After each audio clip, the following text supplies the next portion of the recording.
Welcome back to Creating Cooperative Kids. I'm your host, Bill Corbett. According to the Journal of American Medical Association, the impacts of divorce on children is substantial, including lower academic achievement than children from non-divorced families. My next guest has made it her mission to educate parents about the impacts of divorce on children. Pam Reynolds is a wife, mother, grandmother, author, and teacher with 4 grown children and 7 grandchildren. She's the author of the book Tumbleweed Kids, an inside look at what is happening in schools and how teachers and parenting are impacting our children.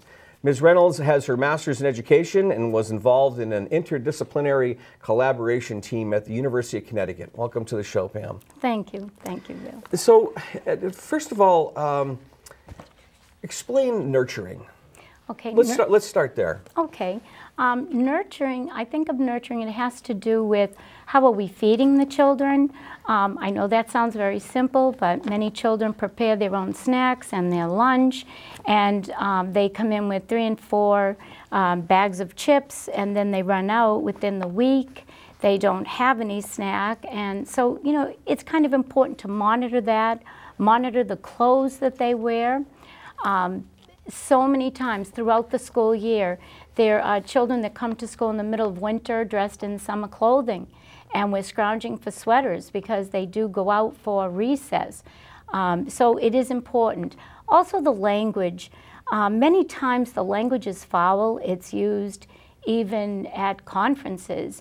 It's so common that we're used to just speaking to children in a very rough manner, handling them in a very rough way, and because of that, the kids are really kind of diminished. We don't notice it, but we wonder why they're not as secure about themselves. And there's reasons, you know, like that. I know the Buddha quote, "The tongue is like a sharp knife. It kills without drawing blood," and I use that a lot.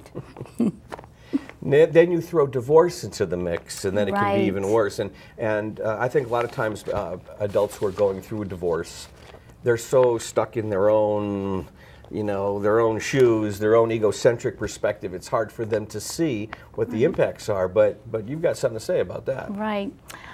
There is such a tremendous impact from divorce, which it's almost like the best kept secret. And at any school building, you can see it right away because the kids, it's just huge for them. I mean, they end up with 4 parents instead of 2. They have blended families. They have half brothers and sisters. They have step brothers and sisters. And they basically become tumbleweeds without any roots. And that's where I got my name. And after seeing this, so many years of teaching, over 20 years, I've just seen classroom after classroom, at least 60 to 70% of the children in my class come from divorced homes. And the children end up losing all of their roots because if you think of a plant, you place a beautiful plant in a garden and you dig it up and it has a lot of roots. You take those roots and you cut off 3/4 of the roots. Then you stick it back in the ground. It's just not going to look as good and it's not going to thrive. But that's what we do to kids. We divorce and then we have get rid of grandma, grandpa, aunts, uncles on both sides of the family. The kids, you lose a huge support system. And we're not thinking about that because most parents, and we've gone from, you know, let's keep the marriage together for the sake of the kids to let's just divorce because we're bored or whatever other reasons parents use. Tell us a little bit about how you came out with this book, how you developed this book, because this is your third book? Third book. Right. All of my books are positive and proactive, and the reason why I wrote Tumbleweed Kids, and it has over 40 stories that are all true stories, obviously names and have been changed to protect the innocent. But after so many years of seeing the heartache that the kids endure, and they don't share how they're feeling, because we're always talking about unconditional love for children, but kids stop feeling unconditional love, and rightly so, because you've just gotten rid of mom, or you've gotten rid of dad, you've gotten rid of their support system. How can they now believe that you will not at some point in time get rid of them? And then you have, I had one couple come to a conference one time and they said, I just don't know why he's not focused. You know, is there anything going on at school? Now, what I wanted to say, if I wanted to lose my job at the time, was could it be that each of you just had a new baby with another person? And that would not occur to them, because kids have this way of making parents believe everything's okay, because they don't want to upset mom or dad. One little girl was coming back from she was at her dad's, and she wanted to live with him. She asked him if she could stay with him. And he said, but mom's going to miss you, and the baby, you know, will be crying at night, and you'll be awake. And so she came in the next morning to school, and she said to me, you know, I was never going to leave my mother, but I wanted to see if Dad would take me.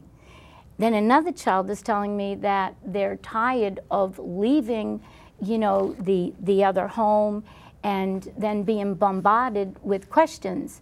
So she learned to just, you know, say everything was okay. It was okay. It was never good, even if she had a good time, because she didn't want to, you know, be blasted with so many questions. And you know, one thing that I always tell parents is children are affected by adult emotional chaos.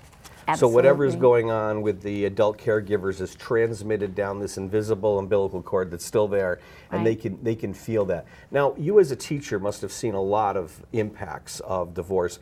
Do you have any special messages for teachers who feel so frustrated?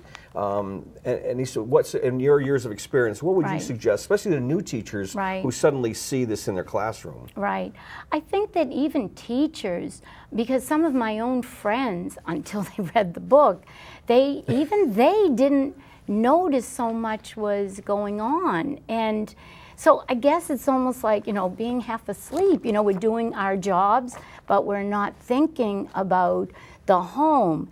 And I think many teachers are aware that the home environment impacts it, but it impacts it in a huge way. So it's again, to be aware of how much the children bring into the classroom.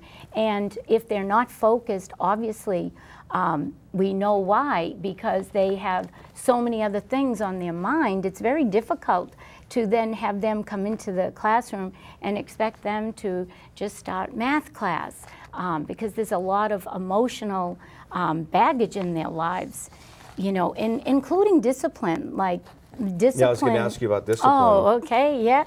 Discipline changes quite a bit, because again, you go from mom and dad sometimes will find it difficult to agree on a discipline method, and now you've got 4 parents, and you've got people who are not biologically related to the children. Are they as fair, especially if you have children with another person and in the new marriage? You know, there's all these questions, and the children don't necessarily enjoy taking orders from step-parents. So it becomes very, very difficult. Well, one of the things that I always say is step-parents or Yep. even boyfriends and girlfriends Right. should not be involved in any discipline until you first develop a bond with the child. Right. Because other than that, it should be the bio-parent is the disciplinarian Right. until the child begins to bond with that other Right, adult.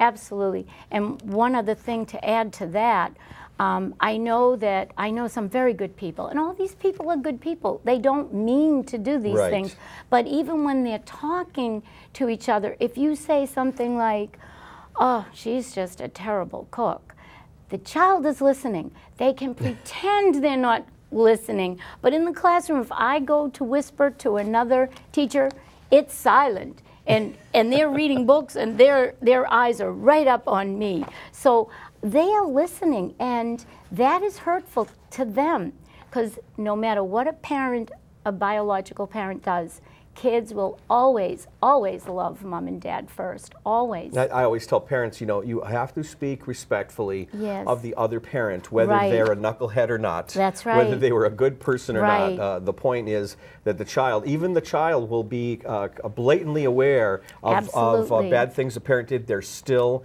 an angel in their eyes. That's and right. you've got to speak That's right. respectfully. Absolutely. I mean, that is so solidly true. I mean, kids forgive anything and everything, and they do. love their parents. And I tell parents, you've got to hold out, because you know what? One day when your child's an adult, they're probably going to come to you and say, Mom or Dad, how did you last so long with them? But that's got to come on its own from Right. an organic place where, Right. where the child is ready to do that. But in the That's beginning right. stages when they're a child, they see both parents as their parents. Perfect, But yeah. anyway, well, good luck on your book, Thank you Tumbleweed so Kids. much. Thank And I you. know a lot of parents are really going to benefit from this. Yep, I hope And so. keep up the good work you're doing, because that awareness needs to happen. Parents need to That's come right, out of yeah. their own self and Right, realize what the impact right, is to divorce to right. the kids. So Can I add one more Really thing? quick. Don't ask if you're happy. Ask if your life has meaning, and if you have children, your life has a lot of meaning. excellent. Well, thank you so much. Thank you. Pam. Thank you so much. I once heard a man complain that kids today have no respect for others. You can go ahead. You can sit. Sit, yes, stay be seated. seated. Yeah. Sorry. That's okay. His comments included a lack of manners and basic etiquette for children and teens. Now, coming up in my next segment, I'll be interviewing an etiquette expert who has some advice for parents on this very topic. We'll be right back after this short break, so don't go away.